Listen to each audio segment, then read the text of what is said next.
she just, I was like, oh. So you saw immediately at the very start that... Well, I could see she was a bit confused at the start, so I tried to show her, and then she just went straight. I was like, oh. But yeah. What's that like, kicking against someone in the last lap when in your head you know they're going to be disqualified no matter what? Well, I messed up a little bit because obviously I needed the 8:37 time, and I saw the split at the finish and not the.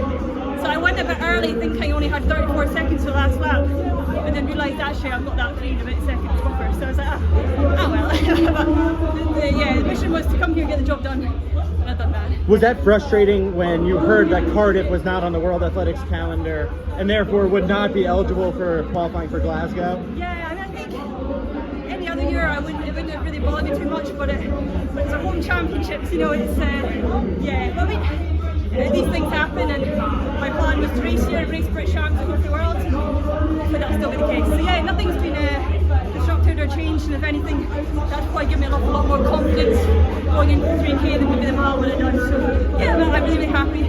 Got the job done.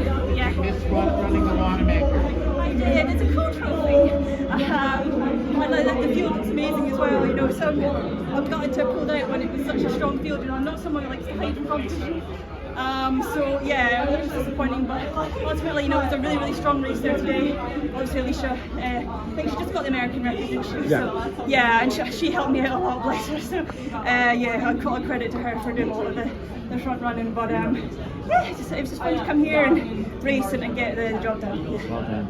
Was the world record on your mind at any point, even before the race? Because you ultimately finished 9:03, going out sort of conservatively. Yeah, so like I knew it was 9 flat, so, but I mean, to be honest, I was so focused on getting the time for Worlds, and I knew if I went out a bit quicker, it was a bigger risk you could blow up, so I just couldn't take any chances today.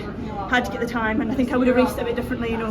If I didn't have to do that, I would have raced a lot more tactically, but yeah, came here for to get a job done, and I did it, so I'm really happy. Do you feel different now with like the more threshold type training than you'd done previously? Like obviously the time is a great time and you've run, you know, equivalently as fast before, but does it feel different? Yeah, definitely. Yeah, it's like my coach Steve said to me, you know, you're still going to feel uncomfortable, but you can keep going. Whereas before I'd feel uncomfortable and I'd die a bit, you know, towards the end of a race, especially when it's a long race. So yeah, like if you watch when I ran at Boston this time last year, went out the same pace and died big time. So yeah, I feel so much stronger aerobically. It's quite exciting. Yeah. And the last couple laps, it's not like you kicked a little early to hit that 3K time, but it's obviously that last lap.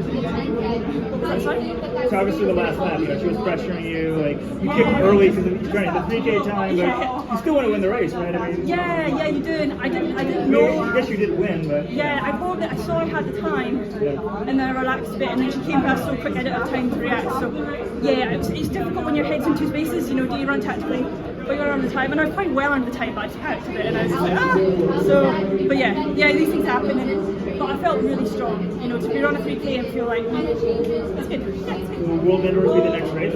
I've got British Championships next weekend, so to qualify for Worlds, and then yeah, so that's just 2 races, Millrose British Champs. How do you structure your season? Because Glasgow is super important at being a home meet for you. But knowing that the Olympics is really what matters, is there an energy distribution that you're trying to have, and so you're not going all in March knowing what's to come? Yeah, obviously Paris is the big aim, and I wasn't originally going to do Glasgow, but I just really wanted to do it. You know, it was a heart rather than a brain decision. But I just knew I had to run there. You know, we've never had a global championships in Scotland on the track, and I don't think we're going to have one again in my career. So once in a lifetime opportunity, I want to be there. I want to represent. I want to be there for the Scottish kids to relate to. So that's why I'm doing the 3K, one race, fits in with like this endurance spot we're doing.